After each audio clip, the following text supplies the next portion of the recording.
it can be overweening and tyrannical, so it can go too far and be negative, but it's also a positive force because it counterbalances the blind, selfish, impulsive, narrow drives of the id and makes social organization possible.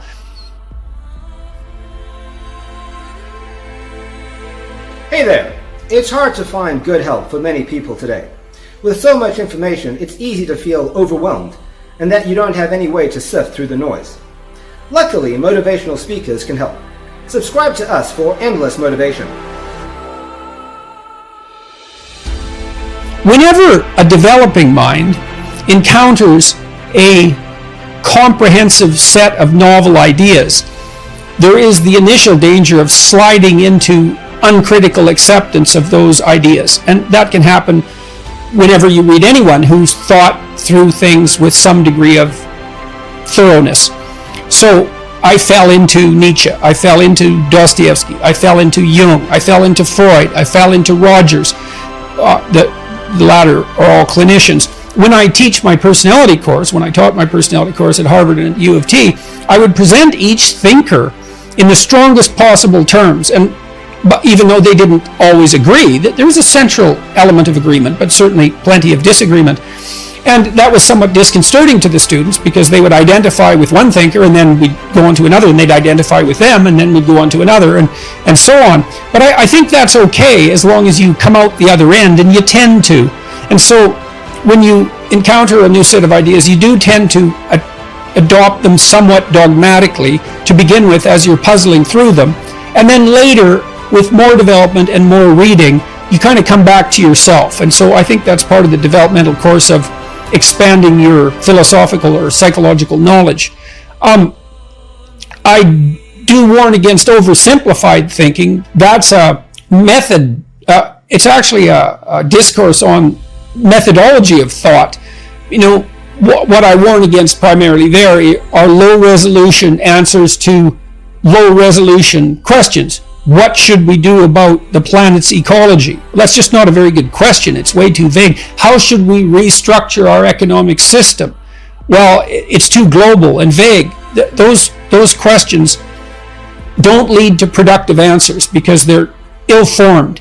How do we make people less aggressive? That's another category, another question of that type. You have to differentiate the questions so to a very high degree before you can be reasonably sure that your conceptualization is productive and not dangerous, and so that you have some shot at perhaps answering the question in part.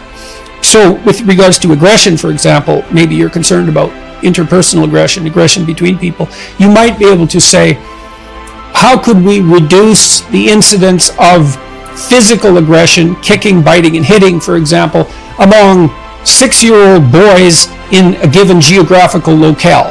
A much more specific sort of question. So I would encourage people to think in detail and not to accept blanket ideological answers. You do that in proportion to your ignorance of the field. Like all of us want to have a complete map of the world, but we lack differentiated knowledge of many, many things. And so when an ideology comes along that purports to provide all the answers to even questions that we haven't yet asked, we're likely to welcome it because it fills in the gaps in our map. But you have to be careful of confusing that with genuine knowledge, and you have to strive towards genuine knowledge. So I would say, for people who believe perhaps that they've fallen too deeply under the sway of my ideas, the best antidote to that would be to read other people. I have a reading list online at jordanbpeterson.com. Under books, there's a list of recommended books there, which were books that I found particularly influential. So maybe that would just cement the dogma, but I don't think it would. And so broader reading is advised, and writing as well, for that matter, if you really want to learn to think in a revelatory manner, creative manner, and also in a critical manner. Writing and editing is an extremely useful thing to do. So, but I'll reiterate, when you first encounter a set of philosophical ideas, especially if haven't been inclined to think philosophically that much in the past, you're very much likely to come under the powerful sway of the first trained mind that you encounter. But well, don't stop there. There's lots of other people to read. I guess the other thing I would recommend, I viewed the teaching that I did and the writing, especially with Maps of Meaning, as an antidote to ideology. And because it's not easy to differentiate ideology from belief, or ideology from religion for that matter. So what's the difference between ideology and religious belief, or belief per se? My sense was that an ideology not only provides a very low resolution representation of the world, but it also tends to only tell part of the story. Now, so then you might ask, well, what's the whole story? And that's a very complicated question. But my answer to that, and this is a consequence of reading deeply into the clinical literature, my hypothesis about that was something that was it turned out being essentially akin to Freud. Now, Freud produced a very balanced picture of the psyche, which is part of the reason Freud's thinking was so influential, and part of the reason why his thinking still saturates our thinking, even though we think we've dispensed with Freud. Actually, what we've done is incorporated the most brilliant insights of Freud so deeply that we think of them as presuppositions now, obvious, like that we have an ego. Everyone knows what the id is, or virtually everyone, or certainly believes that we're driven by fundamentally unconscious and biological drives. That's a very Freudian idea, and that there is some superego, the effect of society upon us, or at least some concept that's akin to that. We've taken a lot of Freud's ideas, but Freud was very balanced because he talked about the id. So you could think about that as nature within. It's the natural world within. It was a positive element and a negative element. It was the source of all energy, but also it was blind in its motivational demands, let's say. Blind and wild in its motivational demands. Unruly and dangerous as a force, although completely necessary. And then the ego, well, the ego had a positive element and a negative element as well. So, and then the superegos, that's society, all things considered, that's the patriarchy from the Freudian perspective. It can be overweening and tyrannical, so it can go too far and be negative, but it's also a positive force because it counterbalances the blind, selfish, impulsive, narrow drives of the id and makes social organization possible.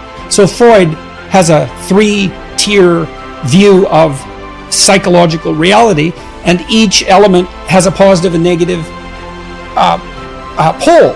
And to me, that indicates a balanced theory. I believe that an intact religion tends to produce a balanced representation of that sort, and that what ideologies do is parasitize that fundamental narrative. And so I can outline 2 ideologies. So I would say that the narrative that drove the settling of the United States in particular, the frontier myth, that's a ideology. So it's positive individual. That's the, forthright pioneer, boldly going where no one has gone before. There's a positive view of civilization and society because along with the pioneering spirit comes the civilization that's imposed on, well, then there's nature, negative. It needs civilizing. It's a wild force, and the positive individual bringing benevolent culture to this savage world. That's the frontier myth. And it's very motivating, and it's true because that's a story that can be acted out, but it's incomplete. And I believe that was compensated for, that incompleteness was compensated for, that this started to happen in the late 1800s with the rise of the conservation ethic, but also really manifested itself in the 1960s with the environmentalist ideology. And I'm not saying that there's no valid environmentalist claims. That's a different issue. But there's a narrative. The individual is a power-hungry despoiler. Society is fundamentally rapacious, greedy, and devouring. And Mother Nature is being, in all her innocence, raped continually. So, and you see, that's exactly the opposite of the frontier myth. Wherever it lacked, so the frontier myth had a negative view of nature, although it could be fertile, but only, if brought under the sway of the proper social processes, civilization, agriculture, all of that. It had to be tamed nature. It was wild. Well, the environmental nature is everything beautiful in and of itself, the benevolence of Mother Nature. And society on the frontier myth side is a civilizing force, and on the environmentalist side is a despoiling force, and the individual is a hero in the frontier myth, but a villain, essentially a villain, a selfish, greedy, grasping, devouring villain on the environmentalist front. Now, if you put both of those together, you get the whole story. Now, of course, it's rife with paradoxes, and that's problematic. People don't like that, but it's much more comprehensive. And so I've suggested to people that, if you only have a negative view of the patriarchy, for example, well, where's the positive element? And if you only have a positive view of nature, well, what about cancer and guinea worms? I think they're called guinea worms. They're a kind of parasitic worm whose nature I don't want to go into, but aren't pleasant and have thankfully been eradicated. And then with regard to the individual too, is like, well, there should be polarity there. And I think in a well-functioning religious system, provides you with a polarized view of all these different levels of reality, individual, social, and natural. And ideologies fragment that, and so they gain their power by riding like parasites on an underlying religious reality, essentially, a religious narrative that's necessary to orient you properly in the world, functionally in the world, and functionally both with regard to yourself, nature, and society.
What's up is down, what's left is right. Chasing stars and holding you. I can't see the end, but we'll see it through.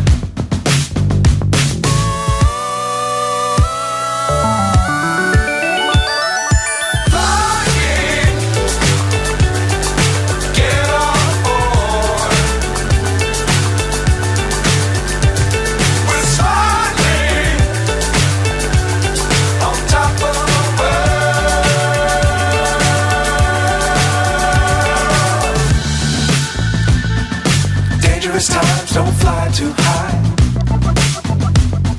Be sure to keep the ground in sight. Fly forever if you keep it tight. Love the world but keep the sky on your mind.